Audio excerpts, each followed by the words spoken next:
오늘 우리가 읽은 본문은 예수님께서 자신의 과업인 십자가 사역을 완수하기 위해 예루살렘에 입성하시는 장면이 나옵니다. 성도님들께 매우 익숙한 본문이고 아주 잘 알려져 있는 내용입니다. 특히 이 주가 쓰시겠다 하라는 이 말씀은 소위 부흥사라고 불리는 그런 사람들에 의해 너무나도 자주 인용되는 말씀 중 하나예요. 왜 그러냐면 이 말씀이 이 성도님들의 헌신을 종용하기에, 이끌기에 아주 좋은 말씀이기 때문에 그렇습니다. 제가 말씀을 준비하면서 분명 그럴 것이다 라는 생각으로 그 유튜브에 주가 쓰시겠다 하라는 검색어를 넣어보고 가장 조회수가 많은 설교 몇 편을 들어봤습니다. 여러 설교들이 나오는데 누구 목사님이라고 하면은 그렇지만은 이름만 대면 다 알만한 목사님들 설교가 쭉 나열되어 있더라고요. 그래서 제가 조회수 제일 많은 거 몇 편을 들어봤는데 역시나 성도님들의 헌신을 강조하는, 그러니까 주님이 쓰시겠다 할 때 쓰임 받으라 하는 게 설교의 초점이었습니다. 물론 그런 의미가 없다고는 볼 수가 없어요. 예수님은 우리의 주이시기 때문에 우리가 주님께 쓰임 받는 것 자체가 영광입니다. 그러나 이 본문을 통해서 이 저자 누가가 강조하고자 하는 것, 또 성령께서 강조하고자 하는 것은 네가 가진 그 낙이 내게 바쳐라 하는 것이 아니라는 거예요. 만일 예수님께서 혹은 누가가 그 사실을 강조하고 싶었다면, 쓰임받기를 강조하고 싶었다면 이 나귀가 누구의 것이고 또 혹은 그것을 바친 사람의 믿음을 칭찬하는 어떤 그런 장치들이 있어야 되는데 그런 것들은 전혀 등장하지 않습니다. 누구 나귀인지도 몰라요. 그냥 임자라고 나옵니다. 그러면 아무도 타지 않은 나귀를 끌고 와라. 아무도 타지 않은 나귀라는 것은 제가 설교를 들어보니까 가장 아끼는 것, 그러니까 아무에게도 내어주지 않은 것, 이렇게 설교하시는 분도 있고, 경력이 없어도 주님께 쓰임 받을 수 있다 이렇게 설교하시는 분들도 있는데, 여기서 아무도 타지 않은 나귀라는 것은요 그냥 작다는 거예요. 사람이 탈만하지 않다는 겁니다. 나귀 새끼라는 거죠. 예수님이 그만큼 겸손하시다. 그러니까 그냥 작은 낙이라는 것을 강조하기 위한 것입니다. 그 낙이 자체에는 그런 어떤 큰 의미가 있는 게 아니에요. 여러분 마태복음에 보면은 나귀와 나귀 새끼가 같이 묶여 있었습니다. 예수님이 타기에 좋은 것은 나귀예요. 여러분 차도 좋은 차 타면, 큰 차 타면 좋지 않습니까? 작은 차 타면 불편하잖아요. 그러나 예수님께서는 불편한 나귀 새끼를 타고 오셨다는 거예요. 그러면 본문이 여러분 정말 강조하고 싶은 것은 뭐냐? 이 말씀은 사실 스가랴 9장 9절의 성취를 위한 것인데, 병행 본문인 마태복음과 요한복음에도 예수님께서 나귀를 타신 이유가 이 스가랴 본문을 성취하기 위한 것이라고 분명히 밝히고 있습니다. 시온에 따라 크게 기뻐할지어다. 예루살렘에 따라 즐거이 부를지어다. 보라, 내 왕이 내게 임하시나니 그는 공의로우며 구원을 베푸시며 겸손하여 나귀를 타시나니 나귀의 작은 것 곧 나귀의 새끼니라. 그렇습니다, 여러분. 나귀 중에서도 사람이 타기조차 꺼리는 작고 초라한 나귀를 타신 이유는 예수님께서 하나님의 말씀을 그대로 성취하시기 위함이에요. 주인이 나귀를 소유하고 있던 이 임자가 아무런 항의조차 하지 아니하고 그대로 예수님이 말씀하신 그대로 나귀를 내어준 이유는 잠잡고 헌신하라, 토달지 말고 섬겨라, 그런 의미가 아니에요. 그것은 이 모든 일어나는 일들이 하나님의 계획 속에 있으며 예수님의 오심이 하나님의 계획 가운데 이미 오래전에 하나님께서 온 세상을 구원하시기 위하여 작정하신 일이고, 그 작정하신 일들이 하나님의 뜻 가운데서 성취되고 있음을 강조하기 위한 거예요. 그러니까 예수님이 스가랴의 예언을 성취하셨다는 것, 그것을 본문은 강조하고 있는데, 그러면 왜 이 스가랴의 예언을 성취하셨다는 것을 기록하고 강조하고 있느냐? 그것은 예수님께서 하나님의 말씀에 온전히 순종하시는 그 구약에 예언된 참 메시아이시라는 것을 나타내기 위한 것입니다. 그러니까 예수님께서는 큰 군마를 타고 들어갔을 수도 있고, 또 사람들을 동원하여서 화려한 퍼포먼스를 할 수도 있지만, 온전히 아버지의 뜻에 복종하시면서 그 하나님의 구원을 그분이 계획하신 대로, 작정하신 대로 성취해 나가시는 참된 메시아, 곧 우리의 주 왕이신 것을 나타내기 위한 것이라는 거예요. 31절에 주가 쓰시겠다 하라는 말씀도, 여러분 여기서 주라는 것은 이 소유주가 아니에요. 네가 가진 거 내 거니까 나한테 내놔라, 이렇게 할 때 이 주가 아니라 정치적 개념이에요. 통치하시는 주라는 개념입니다. 그래서 여기서 예수님이 주라고 하신 것은 스스로를 너희의 하나님이다라고 말씀하는 거예요. 왜냐하면 이 유대인들, 이스라엘을 통치하시는 진정한 왕은 하나님뿐이시기 때문에. 그래서 이것은 굉장히 이례적인 표현이에요. 예수님께서는 자신의 정체를 항상 숨기길 원하셨습니다. 그러나 이제 십자가의 때가 다가왔기 때문에 그리스도 예수께서 하나님과 동등된 왕이시며 하나님의 아들이신 것을 나타내시는 것이죠.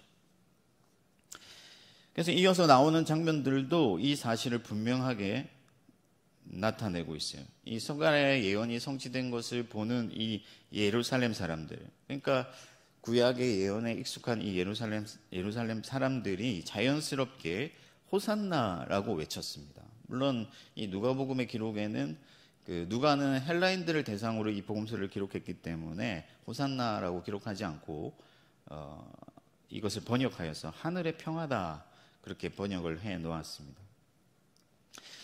여러분, 예수님께서는 베다니에서 이 나사로를 살리신 적이 있기 때문에 이 그분에 대한 소문이 널리 퍼져 있었을 거예요. 그래서 이 예수님의 어떤 그 이적과 그 큰 능력을 경험한 사람들이 예수님이 낙의 새끼를 타고 오는 그 모습을 보고, 예수님이 구약에 예언된 그 메시아인 것을 알고 예수님을 환영했어요. 그래서 호산나 외쳤습니다. 그리고 옷을 벗어 길에 깔았는데, 이 옷을 벗어 길에 까는 것은 통치자, 그러니까 왕이 온다는 것을, 왕을 환영하는 그런 풍습이에요. 결국 오늘 본문의 중심 메시지는 뭐냐? 네가 가진 낙이 그거 내게 바쳐라 하는 것이 아니라, 진정한 온 세계의 왕이시며 우리의 인생의 주이시며 모든 만물의 창조자이신 하나님이신 예수님이 하나님의 구원을 성취하기 위해서 이 땅에 오셨다 하는 것을 선포하는 거예요. 예수님이 만왕의 왕이시며 우리를 구원하시는 주이시다라는 것을 선포하는 거예요. 그러니까 예수님은 우리의 주인이시기 때문에 우리가 가진 것을 다 드리는 것이 너무나도 마땅한데, 이 본문에서는 그것을 얘기하는 것이 아니라 내가 너희를 구원하러 왔다. 내가 너희의 모든 죄에서 너희를 해방시키고 너희를 속죄하고 너희를 하나님께로 이끌기 위해서 내가 이 땅에 왔다라는 것을 선언하는 말씀이다 하는 거예요. 그래서 이 본문의 정서는 기쁨입니다, 여러분. 내가 헌신하는 건 마땅하지만은 그거 이전에 그리스도께서 나를 구원하러 오셨기 때문에 이 본문이 우리에게 기능하는 것은 뭐냐면은, 내가 가진 것 주님께 다 바쳐야지가 아니라 주 예수 그리스도의 오심을 기뻐하는 거예요. 맞이하는 거예요. 예수님의 오심은 구원의 소식이요, 평화의 소식이요, 기쁨의 소식입니다. 그 기쁨을 억누르려고 하는 자들이 있었습니다. 바리새인들입니다. 그들이 보기에 사람을 예배하는 것은, 사람을 하나님처럼 받드는 것은 불경한 일이었어요. 그래서 예수님께 저 제자들의 행동을 책망해 달라고 요청했습니다. 그러나 예수님은 진정한 메시아이시며 그들의 구원자로 오시기 때문에 그것을 세상 가운데 만방에 알리셔야 되기 때문에 저들이 침묵하면 돌들이 소리칠 거라 하면서 마땅히 예배 받으실 자로서 예배를 받고 계시는 것이죠. 그래서 이 본문이 우리에게 요구하는 것은 헌신이나 우리가 가진 거 아낌없이 내어놓거나 그런 것이 아니라 예수 그리스도를 있는 그대로 기쁨으로 맞이하는 거예요. 나의 온 마음으로. 나를 구원하신, 나를 살리신, 나를 하나님의 자녀 삼아주신 그 만왕의 왕께 기쁨의 예배를 드리는 거예요. 여러분들은 어떻습니까? 예수 그리스도께서 여러분의 인생을 구원하셨다는 것, 여러분들을 죄에서 구원하시고 여러분들을 사망의 권세에서 구원하시고 또 여러분들을 이 인생의 무게로부터 구원하시기 위해서 날마다 오고 계시다는 사실을 믿고 기쁨으로 그분을 영접하고 있습니까? 저와 여러분들이 예수 그리스도, 우리가 구원자가 없는 게 아니에요. 우리에게 구원자가 오셨고 우리의 인생을 구속하시는 예수 그리스도가 날마다 우리에게 오고 계시고 우리의 예배를 받으시기 위해서 우리 마음 가운데로 찾아오시는 줄 믿습니다. 그렇기 때문에 날마다 기쁨의 예배를 드리며 만왕의 왕이신 예수만을 경배하는 여러분들이 될 수 있기를 바랍니다. 44절부터 환대의 분위기가 급작스럽게 바뀌어요. 예수님께서 성을 보시고 눈물을 흘리셨습니다. 왜 눈물을 흘리셨는가? 그것은 이 예루살렘에 임하게 될 큰 재앙 때문이었는데, 다시 말하면 심판 때문이었습니다. 예수님께서 오시는 것은 양면성이 있어요. 구원받은 우리에게는 기쁨이죠.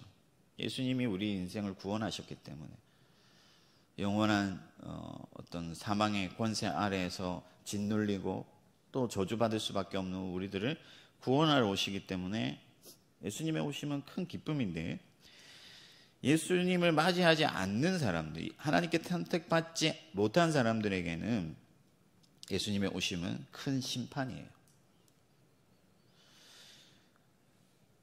예수님은 평화의 왕으로 오시지만 또한 심판하러 오시는 거죠. 그래서 예루살렘은 징벌을 당할 거예요.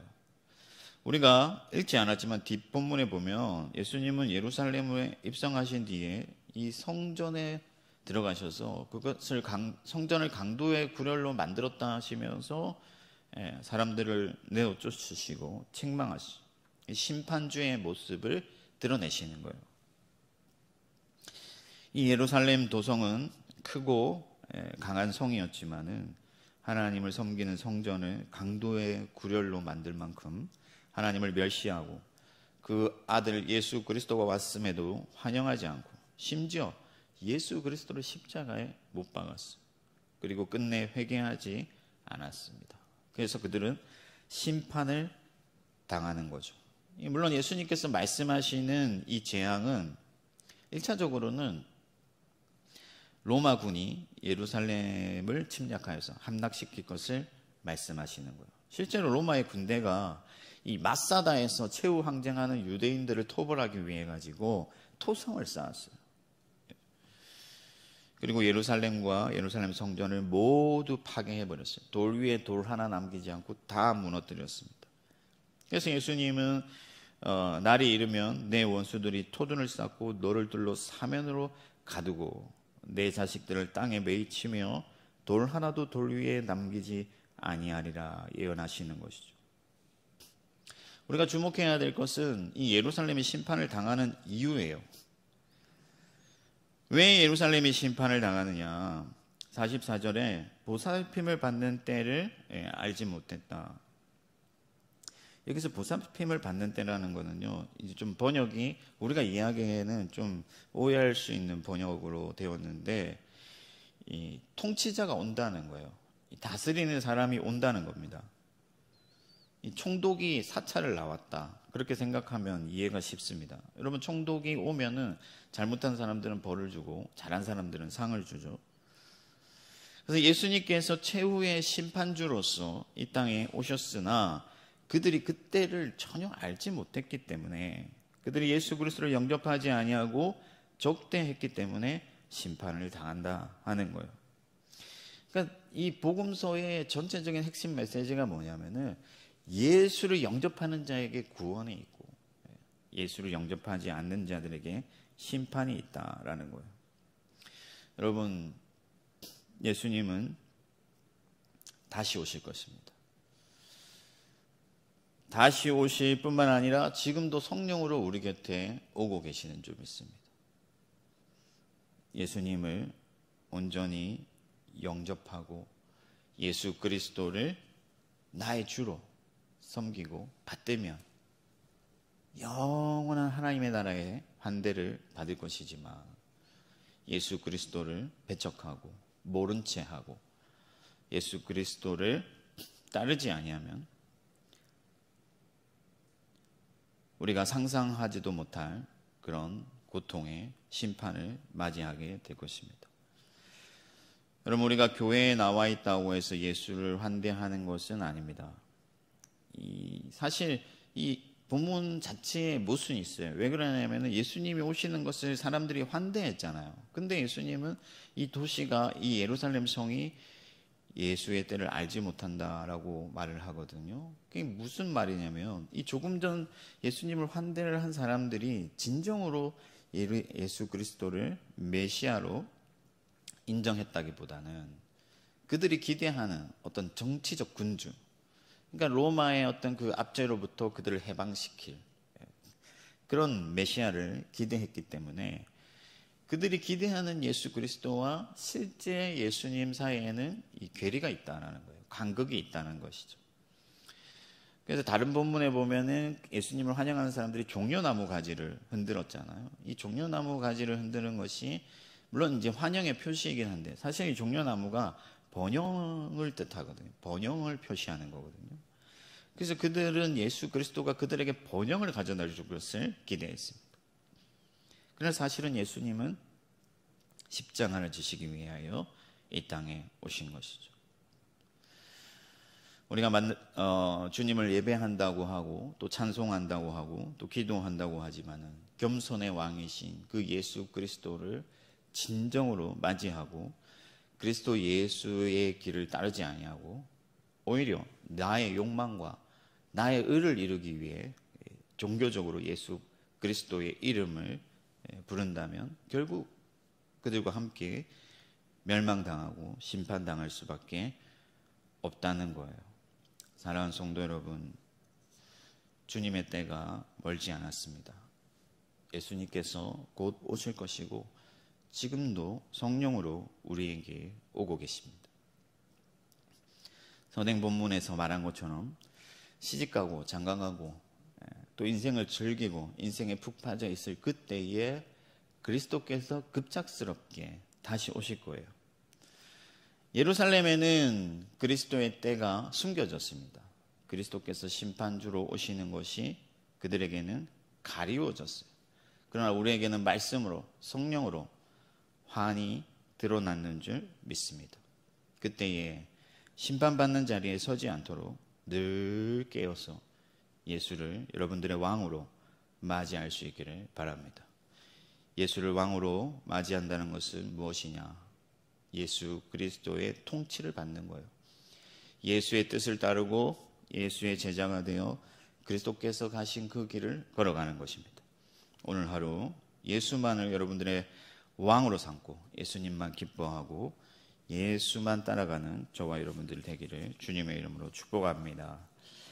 하늘에 계신 우리 아버지, 아버지의 이름을 거룩하게 하시며 아버지의 나라가 오게 하시며 아버지의 뜻이 하늘에서와 같이 땅에서도 이루어지게 하소서. 오늘 우리에게 일용할 양식을 주시고 우리가 우리에게 잘못한 사람을 용서하여 준 것 같이 우리 죄를 용서하여 주시고 우리를 시험에 빠지지 않게 하시고 악에서 구하소서. 나라와 권능과 영광이 영원히 아버지의 것입니다. 아멘.